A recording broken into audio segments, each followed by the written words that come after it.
The message arrived on a quiet Tuesday morning, transmitted simultaneously to every communications device on Earth. The Silurian Empire's holographic emblem, a spiral of crystalline structures that seemed to bend light itself, rotated slowly above cities worldwide. Humanity's first contact with advanced alien civilization wasn't a celebration of unity or an exchange of knowledge. It was an ultimatum. Your species has been observed for the past 3 of your solar cycles. The message began, its translation perfect in every Earth language. Your planet contains resources vital to the Empire's expansion. You will submit to immediate resource extraction and colonial status, or face immediate termination. In the United Nations emergency session that followed, Ambassador Sarah Chen stood at the podium, her hands steady despite the weight of humanity's future resting on her shoulders. The Silurian representatives, tall beings with iridescent skin that shifted like oil on water, waited with the patience of predators who had never known failure. "You offer us death or slavery," Chen said, her voice carrying across the silent chamber. "Have you considered that we might choose neither?" The lead Silurian, who called himself First Speaker Valerix, let out a sound like crystal chimes, their version of laughter. "Your species' bravado is noted, but misplaced. We have consolidated over 300 civilizations into our empire. Many were far more advanced than yours when they joined us. Some chose to resist. None survive." But as Chen looked around the chamber at her fellow humans, politicians, scientists, military leaders from every nation, she saw not fear, but a familiar fire. The same fire that had driven humans to cross oceans in wooden boats, to break the bounds of Earth's atmosphere in metal tubes, to survive every catastrophe nature and their own folly had thrown at them. "You've studied our planet for 3 years, Chen replied. "But you clearly haven't studied our history. Humanity doesn't break. We adapt. We overcome. When faced with impossible odds, we don't simply survive. We revolutionize." The Silurians' confidence began to waver as they noticed something unexpected. Instead of the panic and submission they had seen hundreds of times before, the human leaders were already organizing. Screens lit up with rapid communications, military commands were issued, and scientific teams began forming even as the discussion continued. "You have 24 hours to submit your formal surrender," Valerix announced, his crystalline form pulsing with barely contained irritation. "After that, we begin systematic elimination of your population centers." As the Silurian delegation disappeared in a flash of light, leaving their threat hanging in the air, the real work began.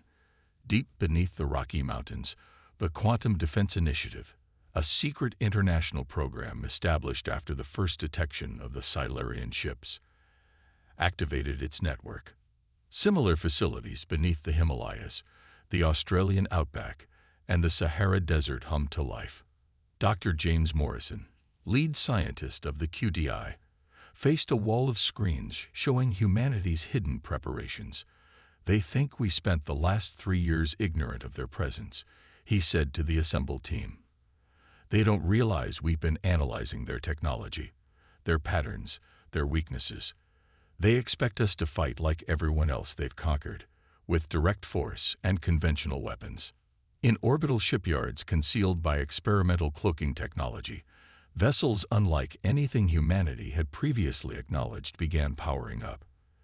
They weren't the massive dreadnoughts the Silurians favored, but smaller, faster ships incorporating principles reverse-engineered from studying the Empire's own technology. General Maria Santos, coordinating from a bunker beneath Mexico City, watched as global military forces moved into positions planned years in advance. "Let them think we're primitive," she said to her international command staff. "Let them think we're disorganized and afraid. When they come expecting an easy conquest, we'll show them why humanity has survived every crisis we've ever faced." The 24 hours the Silurians had given humanity ticked away. But instead of drafting surrender terms, Earth's leaders were implementing a plan years in the making. As the deadline approached, Ambassador Chen sent a single message to the Silurian fleet. "We reject your terms. We reject your authority." And soon, you will understand why. In their crystalline ships high above Earth, the Silurians prepared for another routine conquest, unaware that they had just made the greatest mistake in their empire's history. They had given humanity time to prepare, and worse, they had given humanity a reason to unite. The Silurian Empire's first strike came exactly as predicted. Their massive ships descended through Earth's atmosphere in a display of overwhelming force, crystal-hulled dreadnoughts positioning themselves above major cities. But as they prepared to demonstrate their power, something unprecedented happened. Nothing. Their energy weapons, capable of reducing cities to ash, sparked and fizzled against invisible barriers. The quantum shields, developed in secret by an international team of physicists, bent the laws of reality itself to disperse the Silurian attacks across multiple dimensions. In their command ship, First Speaker Valerix's crystalline form flickered with confusion. Impossible, he transmitted to his fleet commanders. Their technology was assessed at barely interplanetary level. These defenses shouldn't exist. Deep within the Australian Outback facility, Dr. Maya Patel monitored the shield network's performance. 3 years of studying their energy signatures, she said to her team as data streamed across their screens. 3 years of watching them destroy uninhabited test sites on Mars, thinking we couldn't detect them. Every shot they fired taught us more about their weapons. But humanity's preparations went far beyond mere defense. As the Silurian fleet repositioned for a second attack, they detected movement from Earth's surface. Instead of conventional missiles or aircraft, thousands of small objects launched from hidden sites across the planet. The Empire's sensors classified them as debris, space junk, until they started to move with impossible precision. Colonel David Chen, commanding the first wave from beneath the Pacific Ocean, allowed himself a small smile. "Initiate Operation Firefly," he ordered. The swarms of microdrones, each barely larger than a hummingbird, carried a weapon the Silurians had never encountered, because humanity had only just invented it. The drones attached themselves to the crystalline hulls of the Empire's ships. At first, the Silurians dismissed them as primitive attack devices, their energy shields easily deflecting conventional explosives. But these drones weren't carrying explosives. They carried sound. Quantum harmonics, precisely tuned to the crystalline structure of Silurian technology, began to resonate through their ships. The Empire had never considered sound a weapon. Their crystalline bodies were immune to such primitive forces, but they had never faced a species that could manipulate sound at the quantum level. Hairline fractures appeared in their supposedly impenetrable hulls. Communication crystals shattered. Navigation systems failed as their crystalline computers vibrated apart at the molecular level. The mighty dreadnoughts of the Silurian Empire found themselves being systematically disabled by technology they had deemed too primitive to be a threat. "This is impossible," Valerix transmitted, his own form vibrating uncomfortably as the harmonics penetrated his ship's command center. "You were supposed to be simple creatures, predictable, like all the others." Ambassador Chen's response came through their failing communications network. "Your Empire's greatest weakness isn't your crystalline technology, First Speaker. It's your inability to recognize that different doesn't mean inferior. While you watched us, believing we were blind to your presence, we studied you. While you prepared for the same war you fought hundreds of times, we prepared for something entirely new." In orbit, the first wave of humanity's true fleet decloaked. Not the massive capital ships the Silurians expected, but sleek vessels designed to exploit the weaknesses humanity had spent years identifying. They moved in patterns that seemed chaotic to Silurian tactical computers, their quantum-shifted drives leaving false signatures that confused the Empire's targeting systems. Dr. Morrison's voice came through the secure channel to all Earth forces. "Remember your training. Don't try to match their strength. They'll always be stronger. Don't try to match their technology. They've had millennia to develop it. Hit them where they never thought to defend. Show them what humanity does best: adapt, improvise, overcome." The Silurian Empire had conquered hundreds of civilizations by following the same playbook: overwhelm with superior numbers, demonstrate unstoppable weapons, accept surrender. But for the first time in their long history of expansion, they faced an enemy that had rewritten the rules of engagement. Humanity wasn't fighting the war the Silurians had prepared for. They were fighting an entirely different war, one the Empire didn't even know how to classify. As their mighty fleet found itself paralyzed by technologies they had dismissed as primitive, the Silurians began to understand that they had made a catastrophic error. They had given humanity time to prepare, believing that preparation would be futile against their superior force. They had studied Earth's visible technology, but failed to recognize the true source of human power: the ability to see the impossible and make it reality. The first phase of humanity's defense was complete. Now, as the Silurian fleet hung disabled in orbit, the true test would begin. Because humanity wasn't interested in merely surviving this encounter. They had spent 3 years preparing not just to defend Earth, but to reshape the galaxy itself. The Silurian Empire had never known fear, until now. Their disabled fleet hung in Earth's orbit, crystalline hulls spider-webbed with fractures, as humanity's next move unfolded. But First Speaker Valerix had one final card to play. At his command, the Empire's second wave emerged from hyperspace, a fleet 3 times larger than the first. "Did you think we would commit our full strength immediately?" Valerix transmitted, his message carrying a hint of desperation beneath the confidence. "Your resistance is impressive, but futile. This fleet carries weapons you cannot possibly have studied." Dr. Maya Patel's voice came through the Earth Defense Network. "They're right. We haven't seen these ships before." She paused, bringing up new data streams. "But we did predict them. Protocol Prometheus is ready." The second Silurian fleet deployed their new weapon, massive crystalline structures that began reconstructing space itself around Earth's forces. It was technology beyond anything humanity had previously encountered, designed to trap ships in recursive space-time loops until they tore themselves apart. But as the spatial distortions reached for Earth's defenders, something extraordinary happened. The human ships didn't just evade. They surfed the waves of warped space-time, their quantum drives transforming the weapon's energy into propulsion. Each attempt to trap them only made them faster, more maneuverable. "Impossible." Valerix's transmission scattered across frequencies. "These patterns were designed by our greatest minds. No species has ever." "You still don't understand, do you?" Colonel Chen's voice cut through the chaos.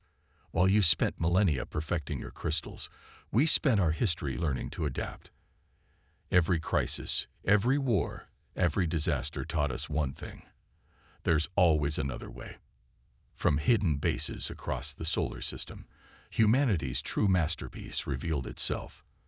Not weapons, not ships, but something the Silurians had never considered: a network of quantum entanglement nodes that had been quietly rewriting the fundamental laws of physics in Earth's vicinity. Dr. Morrison's team had discovered something revolutionary while studying Silurian technology. The Empire's power came from manipulating reality through their crystalline tech. But humanity had found a way to change the rules themselves. The entanglement network activated. Suddenly, the laws of physics that the Silurian weapons relied on simply stopped working within the solar system. Their crystals, trying to reshape space, found reality refusing to bend to their will. But human technology, designed to work with these new rules, operated perfectly. "You see," Ambassador Chen transmitted to the increasingly panicked Silurian command, "we didn't just prepare to fight you. We prepared to change the game entirely.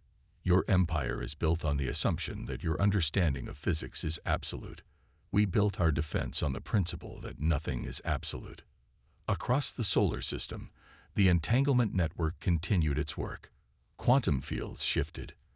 Probability matrices realigned. The very fabric of space-time rewove itself according to humanity's calculations. The Silurian fleet, mighty enough to conquer galaxies under normal physics, found themselves trapped in a bubble of reality that no longer obeyed their rules. The human fleet moved in. Their ships, designed for this altered physics, struck with devastating precision. Quantum torpedoes phased through Silurian shields as if they didn't exist. Probability bombs created localized fields where the chance of critical system failure approached certainty. But it was the next revelation that truly broke the Silurian Empire's spirit.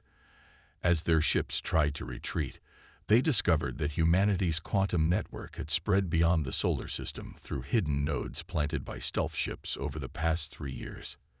The Empire's nearby systems were already experiencing physics shifts that rendered their technology increasingly unreliable. "This is your final chance," Ambassador Chen announced.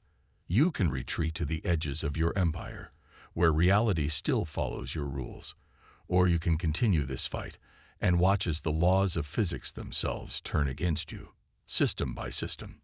In his flagship, now struggling with failing systems as fundamental constants shifted around it, First Speaker Valerix faced a choice no Silurian had ever encountered. Their empire, built on the absolute supremacy of their understanding of physics, was being undone not by superior force, but by a species willing to rewrite reality itself rather than submit. The human fleet held position, their quantum-shifted drives pulsing with energy that shouldn't exist under normal physics. They didn't press their attack. They didn't need to. With each passing moment, more of the Empire's systems came under the influence of humanity's reality-altering network. The galaxy was changing, and for the first time in their history, the Silurians weren't the ones controlling that change. They had come expecting to find primitives. Instead, they had awakened a force capable of reshaping the universe itself rather than accept defeat. The Silurian Empire's response to humanity's ultimatum came not from First Speaker Valerix, but from the Imperial Council itself. Their message, transmitted through increasingly unstable quantum channels, carried none of their previous arrogance. "You cannot comprehend the damage you are causing," the Council's message began. "The fabric of space-time was not meant to be altered in this way.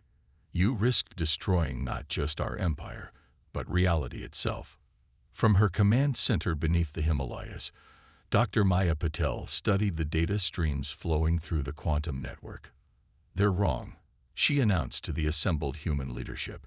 "We're not destroying reality. We're proving it's more flexible than they imagined. Their empire is built on the assumption that their understanding of physics is complete. We've proven it's just one possibility among many." The Silurian fleet hung paralyzed between retreat and attack, their crystalline technology struggling to function in a universe that no longer played by their rules. But humanity wasn't finished revealing the full scope of their preparations. "You believe we're reckless," Ambassador Chen transmitted to the Council. "That we're changing fundamental forces without understanding the consequences. But we've been testing these alterations for years, in isolated pockets of space far from inhabited systems. We know exactly what we're doing." As if to demonstrate her point, the quantum network pulsed with new instructions. In carefully selected regions of space, reality shifted back to its normal state. Silurian ships in these pockets found their technology working perfectly again, only to realize these areas were carefully positioned corridors leading away from Earth and its allies. "We're offering you a choice," Colonel Chen announced.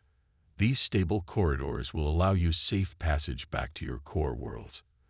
But know this, any system that has attacked Earth or supported this invasion will remain under altered physics until reparations are made and independence guaranteed." In their Grand Council chamber, built from crystal spires that had stood for millennia, the Silurian leadership faced an unprecedented crisis. Their empire, built on technological supremacy and absolute control of physical laws, was being systematically dismantled by a species they had dismissed as primitive. Reports flooded in from across their territory. Colonies that had never questioned imperial rule were declaring independence, protected by zones of altered physics that rendered Silurian enforcement impossible. Trade routes were being redirected through human-controlled corridors, where reality remained stable, for a price. "You're not just defeating us." First speaker Valerix transmitted, his crystalline form vibrating with emotion. "You're replacing us, taking our role as guardians of galactic order." Dr. Morrison's reply was measured but firm. "No, we're ending the concept of guardians altogether. The galaxy doesn't need a supreme power enforcing its will. It needs balance, cooperation, and the freedom to develop without fear of conquest." The quantum network continued its work, creating a patchwork of realities across the galaxy. Systems that accepted peaceful coexistence found their physics stabilizing. Those that clung to imperial control faced an universe increasingly hostile to their technology. In hidden shipyards across the solar system, humanity was already building the next phase of their plan. Ships designed to navigate multiple physics states, capable of helping other species adapt to a galaxy where reality itself had become negotiable. "Your empire is built on the premise that there is one right way to exist," Ambassador Chen addressed the council. "One correct path of technological development. One proper form of civilization. We reject that premise entirely. The galaxy is vast enough for many truths to coexist."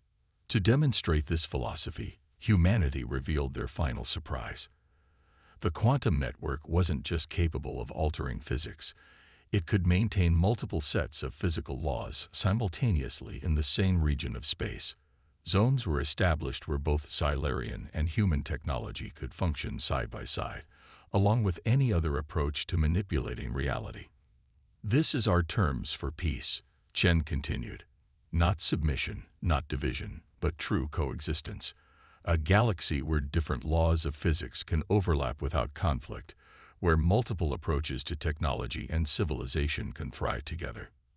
The Silurian Council faced a decision that would reshape their civilization.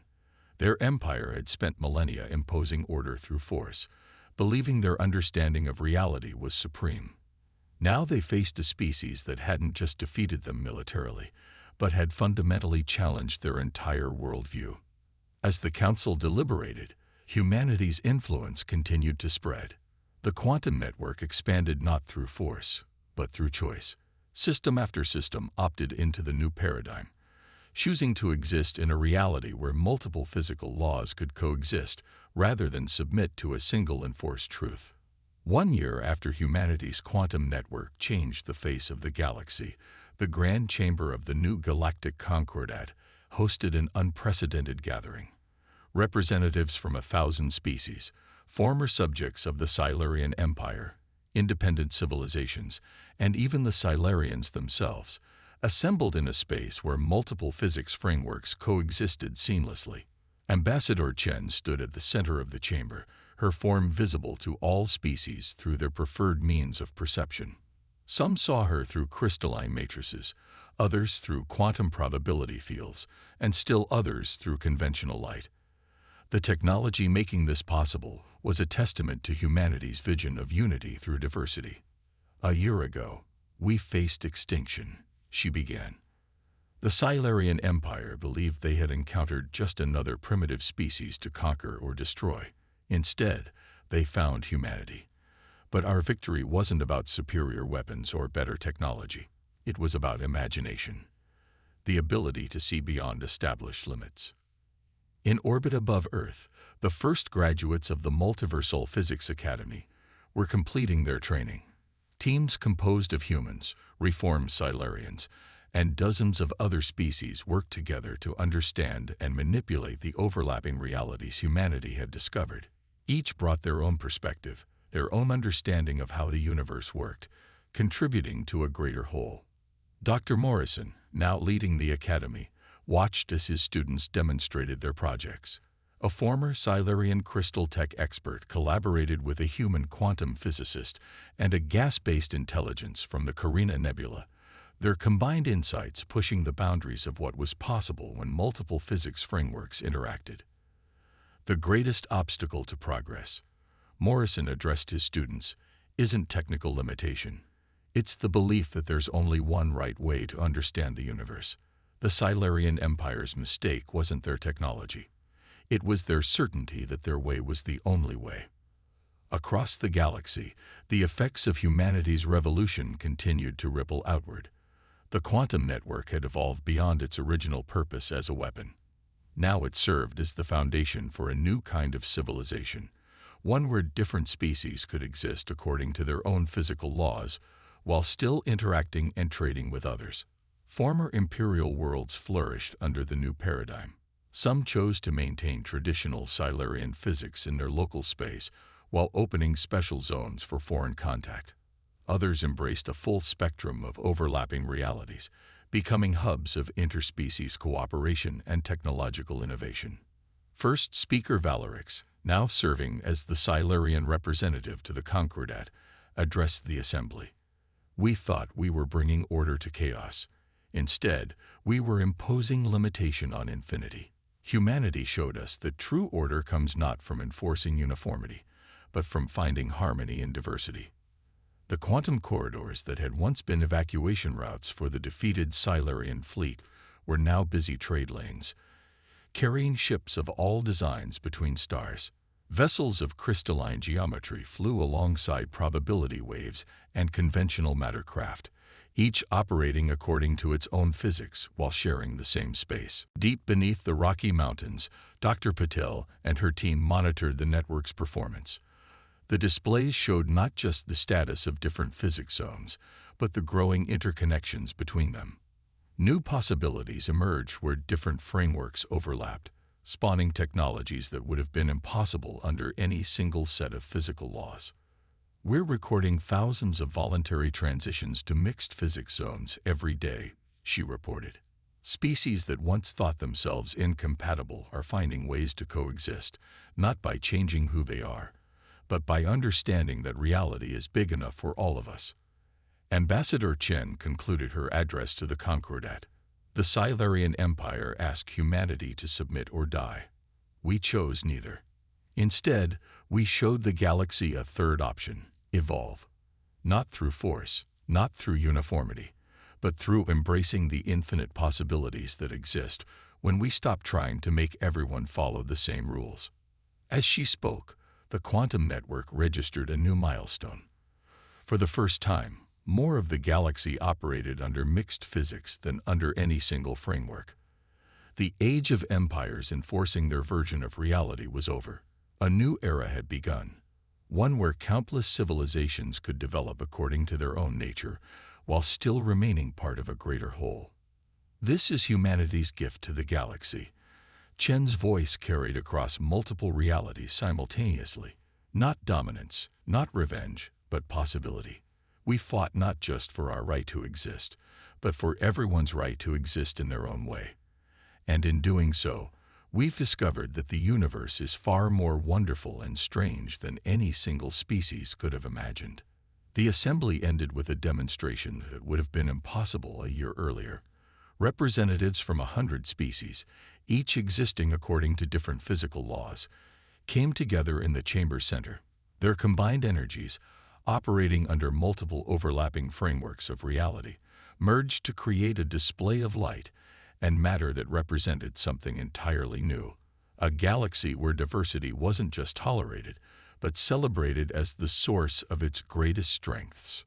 Humanity had faced extinction and emerged not just victorious, but transformed.